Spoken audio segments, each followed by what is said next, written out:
Hello and welcome back. My name is Dr. Christopher Gennari. This is the Great Big History Podcast. This is episode 2 of India, where we talk about some of the culture. We will talk about Hinduism, and we will talk about the caste system. When we left off, the Aryans had invaded. The Aryans were people on the move during the Bronze Age collapse. They will invade and subsume the Bronze Age India.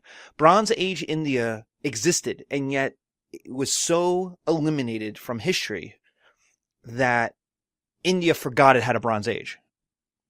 The Aryans come in, they don't know and they don't care that much. So that it's only recently that digging and archaeology has discovered, oh look, we have a Bronze Age. And it turns out it's an awesome Bronze Age. But there's not a lot of connection, like we said, isolation with the Middle East, Babylon at this time, and the Bronze Age. It's hard to travel across the deserts and up to Central Asia. And there was a collapse. It seems to be that India broke up into pieces, and those pieces then got overwhelmed as part of the Bronze Age collapse and got absorbed into the new cultural system and kind of forgotten about. So let's talk about this new cultural system. The Aryans show up, and they're tough. They're warrior people from a tough neighborhood, so they won. So that's not a problem. They are tougher than the native Indians. But they have a problem, and that problem is there's not enough. If you just let people be people and let young men and young women hook up with each other, because let's face it, the Aryans are a warrior people, so their young men are hot. They're jacked. They're riding in their chariots, they're fighting. So they're attractive, and they're the winners. So they're rich and attractive. Who doesn't want to marry them? And so if you just let young men be young men and young women be young women, they're going to hook up. And if a Aryan man hooks up with an Aryan woman, or the other way around, but the way it would work is the Aryan man would hook up with the Aryan woman. Aryan man would hook up with the Indian, a cute, wealthy Indian woman. They're going to have children. Their children are going to be 50% Aryan, 50% Indian. Well, what happens if that happens again? If the son of that couple marries an Indian girl? Because there's not a lot of Aryans, so he'll marry an Indian girl. Well, now their kids are 25%. And if you do it again, it's 12%. And if you do it again, it's 6%, which is one old man's lifetime. And one old man's lifetime, he has watched himself go from totally awesome, pure Aryan to his great-grandchild who is barely recognizable as an Aryan at all. 6%. Nothing. It's going to disappear. And so the worry is, if we let young men and young women just be young men and young women, that's going to be a problem because we will disappear as a race. Even though they didn't think about races, they thought about ethnicities. They thought about cultures. And so the idea was the Aryans would just be absorbed. This is exactly what China does to every invader, whether it's the Mongols or the Manchus or these invaders come in, or all the prehistoric peoples in 3, 4, 5,000 BC who come into the river valleys. They conquer it, they run it, and over a period of time, they just get absorbed into the larger culture. They stop being Mongolian, they stop being Manchurian, and they become Chinese. So the Aryans are worried that this is going to happen. So they come up with a caste system, which is going to separate people by job. And the idea is the Aryans get the best jobs. Princes, priests and warriors, landlords. They're going to own the land. The native Indians will be laborers. They're going to work for a living. And then there is a group of people that even the native Indians don't like, and those are the outcasts. Those are the poorest of the poor. They're going to do the jobs nobody wants to do. And who's going to marry them? Well, nobody wants to marry them. So they're going to marry people within their own system, so they become their own caste. But they're literally outside the caste system. That's where we get the word outcast. The British showed up and said, oh, those poor people are terrible. What happened to them? What caste are they in? And they're like, oh, they're not even in a caste. That's how low they are. Like, they're out of the caste system? Outcast. So it's literally outside the system. So they marry each other. Native laborers will marry each other. And then the princes, the priests, the warriors, and the Aryan landlords. Now, Each of these are divided themselves. So let's go with warriors. Warriors will have levels upon levels upon levels. To make it easy, we have warriors. Level 1 is the highest, level 2, level 3, level 4, level 5 is the lowest of warriors. Now, warriors are above landlords, but below princes, but equal to, in authority and reputation, priests. So it tells you what this society cares about. It cares about government, and then cares about keeping the gods happy and warfare equally.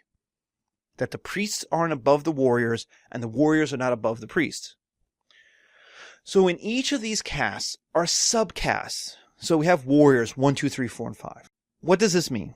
It means my dad is a warrior level 3. So when I'm born, I'm a warrior level 3. And this is true for women as well.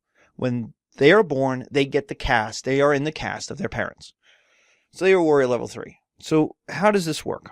Well, it means when I go to school, I'm going to warrior level 3 school. And everybody in that class is going to be a warrior level 3. Including my future best friend will be in that class. Just like Harry Potter and Ron are in the same class. They're in Gryffindor together. Oh, they're going to be best friends.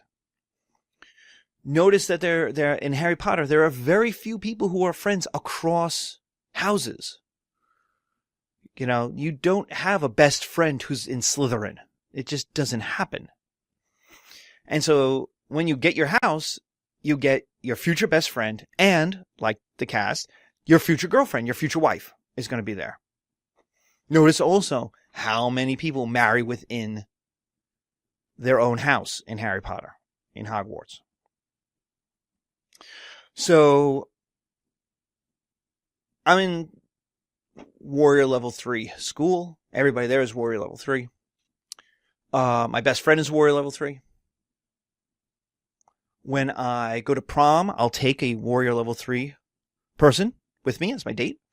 When I get married, I will marry a warrior level 3 person, and my best man at my wedding will be a warrior level 3. When I join a bowling league, I will bowl on Wednesdays, warrior level 3 day. Everyone on my team will be warrior level 3s. We will bowl against other warrior level 3s. We will, when I have a barbecue, I will invite all of my friends, warrior level 3s, who I have known all my life. And when I die, I will be mourned by warrior level 3s. So what do I get out of this? Well, what people get out of it is community. I have known, by the time I die, people my entire life. I can depend on them. I get protection. I need money. I've got 50 people I could ask money for because I've known them and they have known me. I need someone to watch my kids because I need to go to Target to go get something. I got plenty of people who I trust to watch my kids. We are a community, and I gain protection because those people within that community depend on each other. We know each other. We have bonds. We will marry each other. We will hang out. We will socialize together. We are a community. We are a mini community within a larger community. And that's huge protection. It's also huge predictability. For those of you who have kids, do you have a best friend who also has kids who are about the same age as your kids? And have you ever thought, oh, wouldn't it be nice if our kids got married? If they got married, then we could be best friends forever. Wouldn't it be so cute? It'd be great. And then our grandkids would be like the mixing of me and my best friend. That would be amazing. Well, that's what India and the caste system has. That predictability. I know what my job is going to be. In fact, the society knows how many warrior level 3s they'll have. They know in first grade how many warrior level 3s they have. So when they reach graduation, they know they can predict how many they're going to have if they need more. If they have to make some. Or they have too many.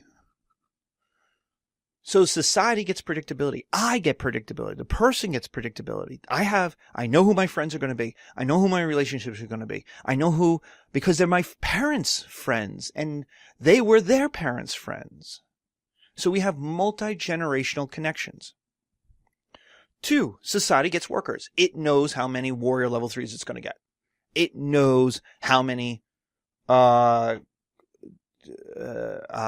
grocery store baggers it gets. Capitalism doesn't. As much as you may go, oh, capitalism is a better economic system, you have to understand, capitalism has no idea how many workers it will have at any given time. We need a lot more engineers in America. We have no mechanism for making them other than for a company to raise wages. That's it. Now, it takes 10 years to become educated enough to become an engineer. And so you don't know when you start, will this pay off? And so capitalism doesn't have a lot of mechanisms to fill out its labor shortages. It simply doesn't know how. So if nursing is a perfect example, we import nurses. We don't have enough nurses, so we import them. We go to the Philippines, hospitals go, or the country goes to the Philippines and Mexico and says, we need nurses. Are you qualified to be a nurse? Yes, sign off. All right, you're coming to America. Because we don't have enough in America. In India, you don't have that ability to just pull lots of people, to just suddenly make people for a job.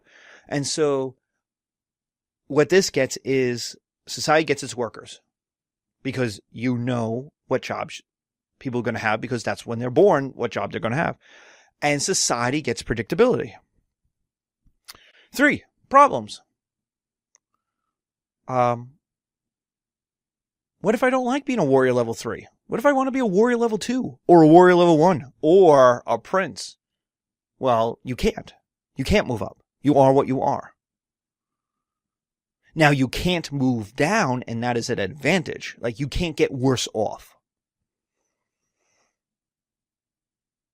But you can't get better either. And so that's a problem. Now, there will be a solution to this, and that will be in Hinduism, but it's not in the caste system. In the caste system, you are what you are, and one day you die as what you were. So to deal with this, Hinduism will come up with an answer. We'll talk about that in a second.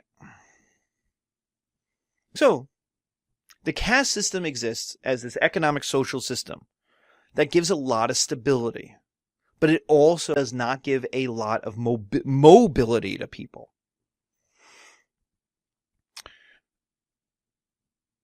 So what about Hinduism? Hinduism is the belief system. It's the religion. It's how they interact, how people will interact with nature and philosophy. And so what they have is multiple gods, Vedas, Vedas, multiple gods. So this is a polytheistic religion, and this is the largest polytheistic religion still extant, still around. And what it has is warrior gods and warrior culture. That comes from the Aryans, and that makes total sense. When the Aryans show up and they win their wars in India, they say, our gods are awesome, your gods suck. So our warrior gods are now the top dog gods. And that's the gods that are going to exist. And people said, okay, why? Because they lost. And they blame, remember, job 1 of gods is protection. If they can't protect you, you don't worship them anymore. And you say, all right, fine. We'll take your super gods. We'll take your warrior gods. But here's the thing. Settled Indian society had all of the hallmarks of being settled, whereas the Aryans were on the move. So the Aryans don't have books, religious tomes. They don't have temples. They don't have all of the priests and the ceremonies and all of those things that are built up generation upon generation and upon generation by people who are settled. Like Aryans don't have Notre Dame because they aren't in one place long enough to take 100 years to build a church generation after generation after generation. India did. India had these temples. And so what they did, what Hinduism is taking the Aryan gods and combining them with Indian, native Indian, Bronze Age Indian concepts and behaviors. So you get temples, and you get the priests, and you get the ceremonies. All of that is native Indian. The Aryans just imported their gods and then absorbed all of that kind of how do you worship the gods kind of part, and went from being a people on the move, so you kind of did it here and there when you could, to being now we'll build massive temples, and now we'll have thousands of priests, and we're going to do this. Settled. We're going to do this big. So one of the most important concepts is samsara, the transmigration of the soul, and this is going to play into the caste system. The idea is your soul returns. It is not reincarnated. You are not reincarnated. You do not come back as you. You come back as something else. Your soul returns, but you do not. You come back, but without the memories of your previous life, without knowledge of it, without connections to it. And you do life again. You do your journey again. And this may sound crazy to you, but it actually works with the first rule of thermodynamics, the first law of thermodynamics, which is energy cannot be created nor destroyed. So the idea is, what happens to the soul? Well, the soul comes back. So that you constantly are living over and over and over a life again, trying to get it right.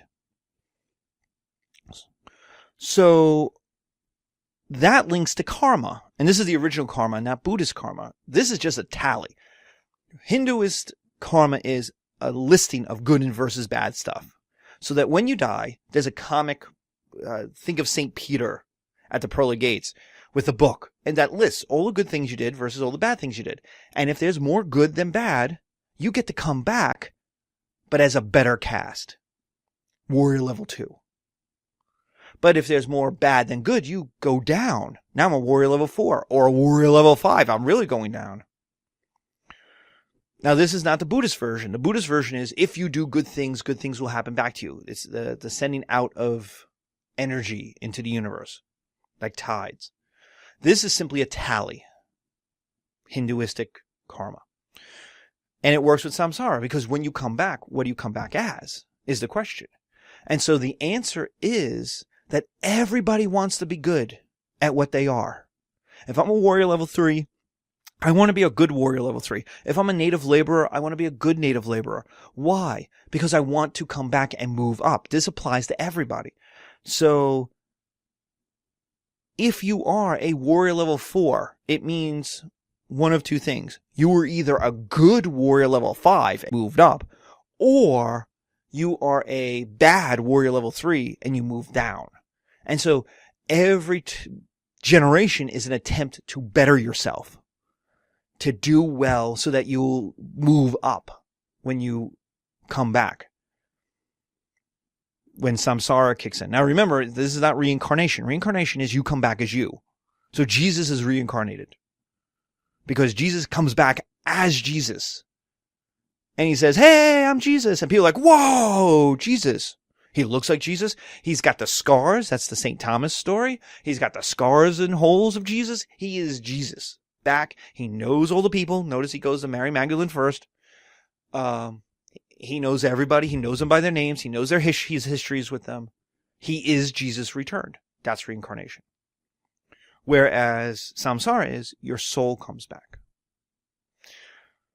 So what this gives is an incentive to everybody to be good, to do good work, to be good at what they are, so they'll move up.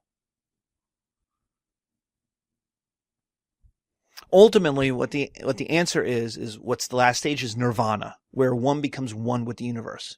Because here's the thing, you do 1,000 lifetimes, it sucks. Imagine doing high school 1,000 times. This is why I never bought the Twilight thing. I never understood Twilight.